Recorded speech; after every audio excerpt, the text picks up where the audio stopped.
Pistons fans, let's talk.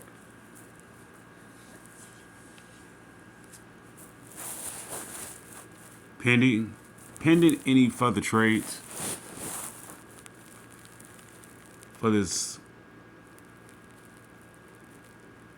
current off season,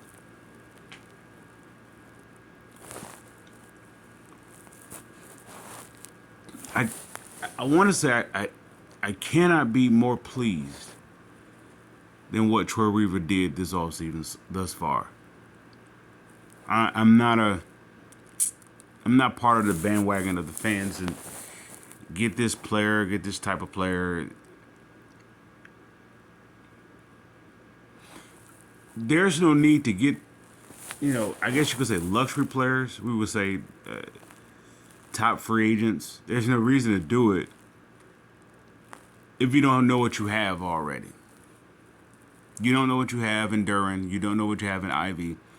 You don't know what you have in Cade. You definitely don't know what you have with the latest draftees. You really don't know what you have. And you definitely don't know what you have in Wiseman. Stewart, Killian, it's too many question marks. This team is full of question marks. This is the reason why you don't, excuse me. This is the reason why I applaud the moves that they made. They made moves that they can get from up under. Next year, let's say you have Burks,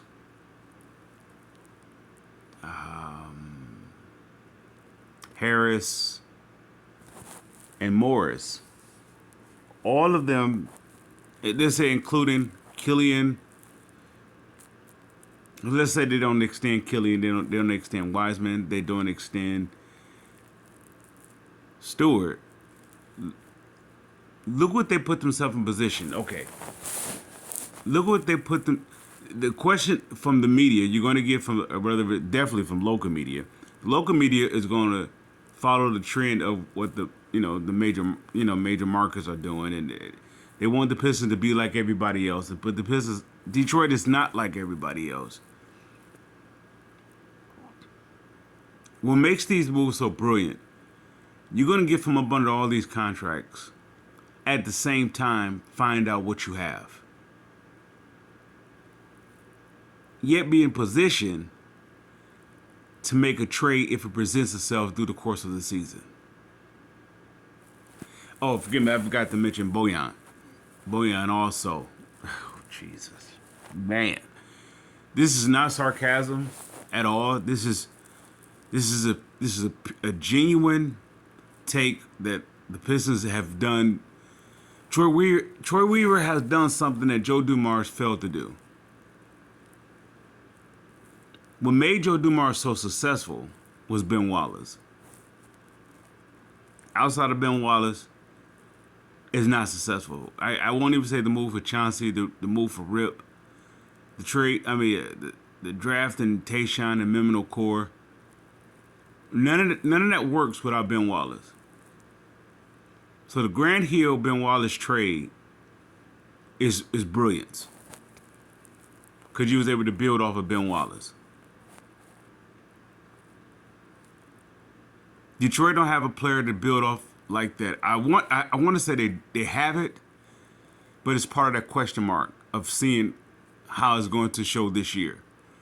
We're going to see a glimpse of it, or glimpses of it, in the summer league. Not Cade, Derwin. I wouldn't build my team off of offense. I understand the league is what it is.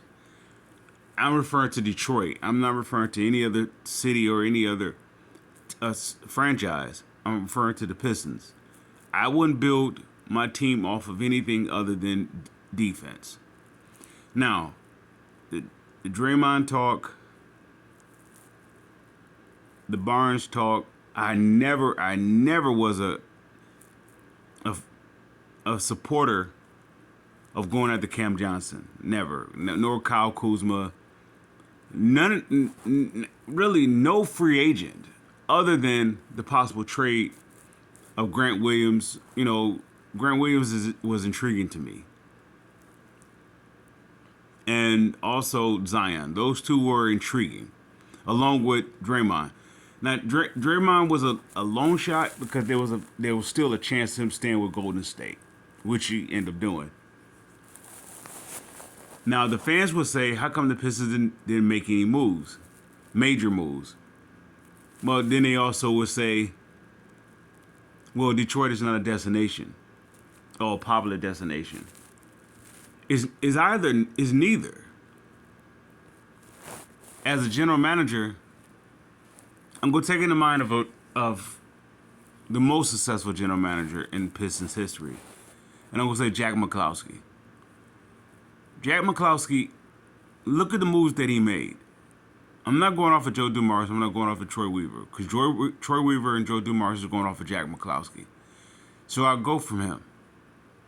Look at the moves that look how he developed the roster, or how you can say cultivated. Look how he gathered, put the pieces together for that run.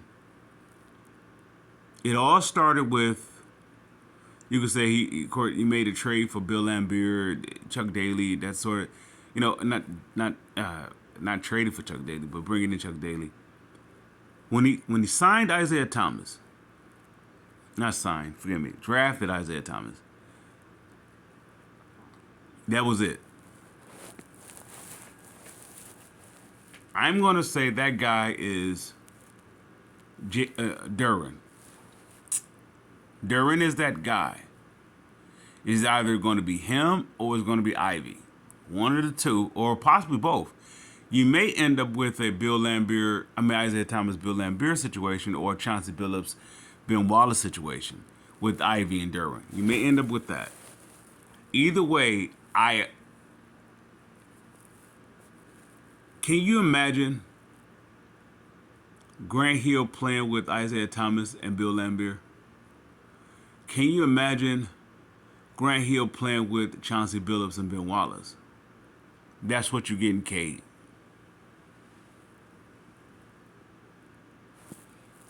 So with that said, I wouldn't make my franchise around Grant Hill. Yet Grant Hill is one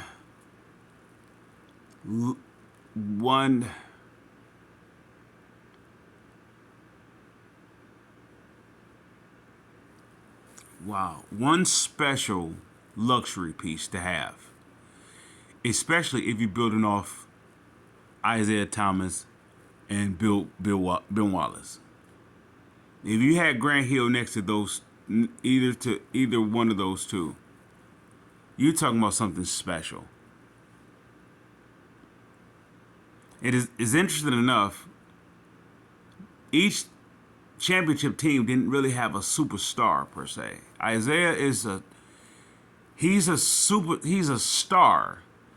Did he ever get MVP? No. League MVP. Ben Wallace is the self-same thing. They had to work really, really, really hard to get their accomplishments. They're both are Hall of Famers, rightfully so. They both brought both of their teams from nothing to everything off their shoulders. Them coming with their lunch pail night in, night out, losing after losing, and determined to get better and better and better as a team, as a direction, and so forth. And at the same time, showing up every game. Detroit don't have that player yet on this roster. Let's say it this way. Ivy showed that in Duran when he was healthy, but Ivy showed it. I don't know if Ivy missed any games. I'm not sure if he did or he didn't. But Ivy is a guy that Ivy and Duran, that's a package deal that you add. It's almost like the perfect fit with Cade in the middle of that. So I jumped ship with the direction of this video. Let's get back to the topic, which would be the free agency or this offseason. It's brilliance. It's brilliance. there was not one free agent that was worth the splash for. From a business perspective, I'm Tom Gores. There's not one free agent I'm bringing in here. Not one. Not one, because it's a question mark. Especially with what has been accumulated thus far. Now, the free agents that they could have brought in here doesn't move the Pistons past the position what they're in now. So, with that said, if I'm Tom Gores, I'm telling Troy Weaver, Monty Williams, don't move. Don't sign anybody. Let's see what we have, and let's work with what we have. And if there's anything to be made, make it for the future. But if I'm adding a player to build off what we have now, I will still be at maybe possibly a 51 team, a 51 win team. If I were to add anybody here, adding Harris, adding Morris solidifies the 41 win prediction on my behalf. It solidifies it. Why? Because if I go with the lineup that I suggest, if I go with Derwin in the middle, and I have Bogdanovich and Cade on my wings, in my backcourt I have Ivy and Sasser. Let's say that's going with it. Look what I have on my rotation. Look what I put myself in position in this case of, okay, a playoff, a contending team. Sorry, we need shooters. I'm loaded with shooters. Team wants to get a young player that's still on a rookie deal. I have that too. Let's go. Let's get possibly trade for trade exceptions, or and all that. We have that too. We still have flexibility with that. At the same time, Detroit didn't put themselves in a position to stick with contracts that's not going to help them out with where they are now. This is the difference between, if I'm were to use a comparison between the Pistons and the Lions. This is the difference. The Lions, one general manager put them in a position to sustain for 10 years. To say stable for 10 years. Then this current general manager actually takes a step backwards because he didn't build off what was done. Now with this Pistons team, there was nothing built here before Troy Weaver was here. There was nothing built. Now what Troy Weaver did, he built this team for 10 years. This team is in position to be in play for 10 years. At the same time, in a position to expand.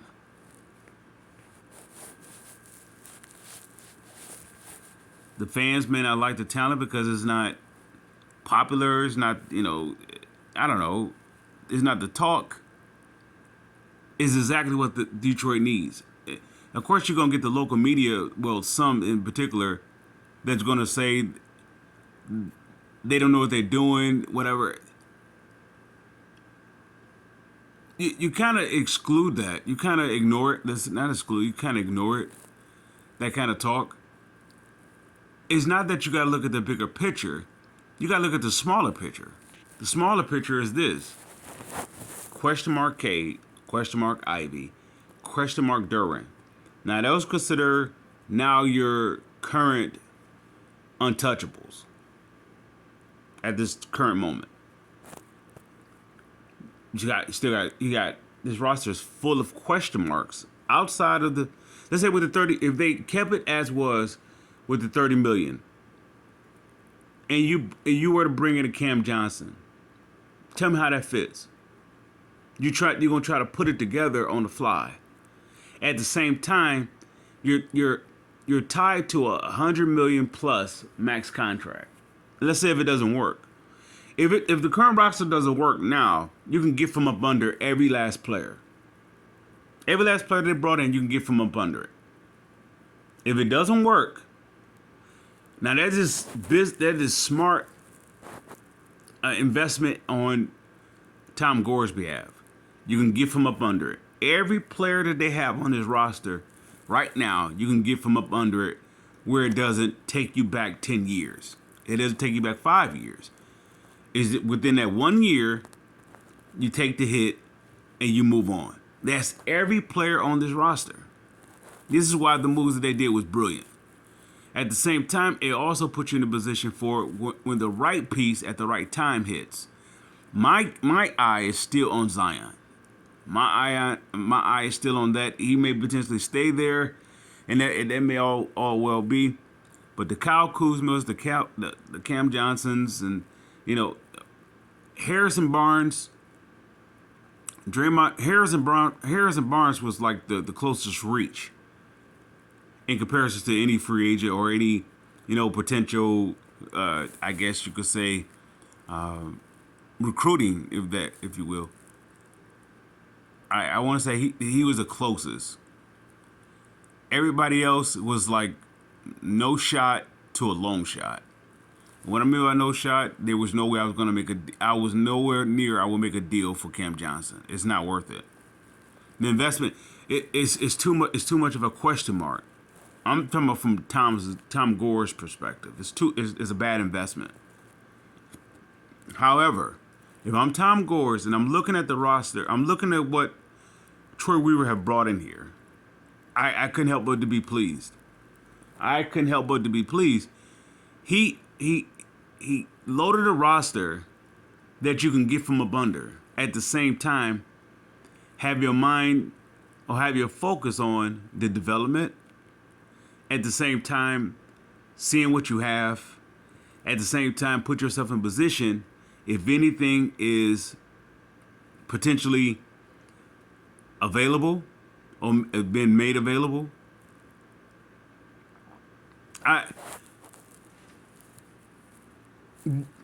If the Pistons were brought in Cam Johnson, did you see the Pistons winning 41 plus games? I mean, no, not even 41 plus. Let's take that out. Did you see the Pistons as a guaranteed playoff team with Cam Johnson? Absolutely not. Any free agents you brought in here, could you see the Pistons as a playoff? Even if you would have brought in, let's say, the top tier free agents, let's say Draymond Green.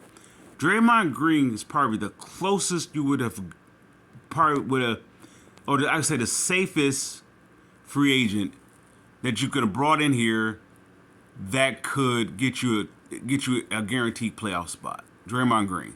Everybody else, you're going to have to figure it out.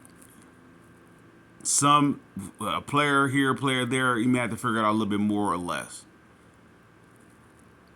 So this free agent, this particular time to invest, they did it right. They invest in something for right now that's pending for the possibility what can happen. Not for the future. Not for next year, in this current year.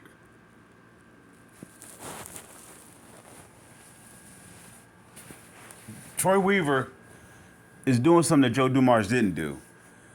Joe Dumars got, I want to say, for the lack of a better term, pigeonholed. He actually got put in a box with success. He couldn't move forward, and at the same time, it was bad evaluation.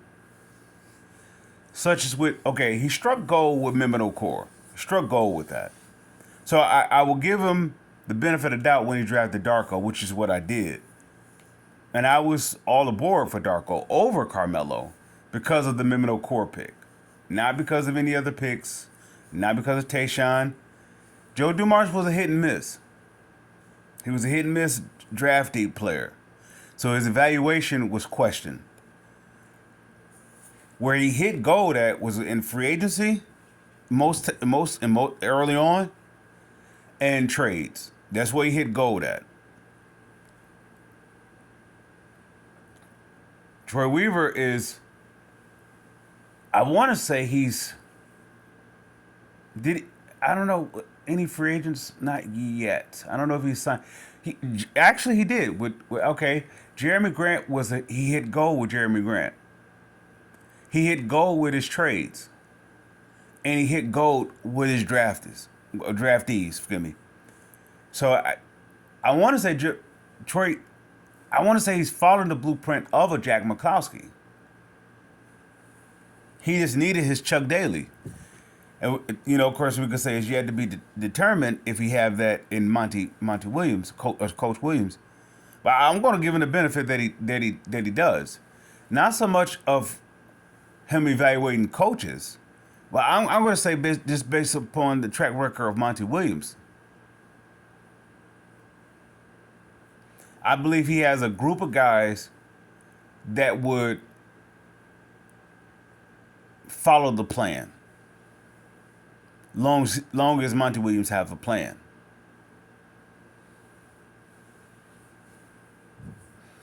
And so, I stand by my 41 win prediction. Yeah, the Pistons are going to be in the playoffs. It was just a matter of the positioning. I don't change that. And at the same time, they still are putting. There's no way I was going to bring back Jeremy Grant because he doesn't fit. That would have been like bringing Stackhouse back to the going to work crew. It makes no point. So I say this and I conclude with this. This is actually a brilliant offseason. From Tom Gores to Troy Weaver to the hiring of for the combination of both of Gores and Troy Weaver of bringing in Monty Williams. This is a perfect offseason. Why? Because if they had Williams last year and the roster that they had, with the players the Cade, the Ivy, the Duran, the Wiseman, the Stewarts, the Killians, let's say just that core. You knew what you were getting with them as, showing on the court together as a unit. Them being able to play with each other. If you knew what you had with that and you brought in Monty Williams, then I say you go for the fences. They went for the fence in a sense, yet they still in play to go for the fence. They just got men on base. When Troy Weaver says going for the fence, I believe he's talking about a grand slam. But every time he's up at bat, he's not looking to get on base. Don't get me wrong, he'll take it. But he's swinging for the fences.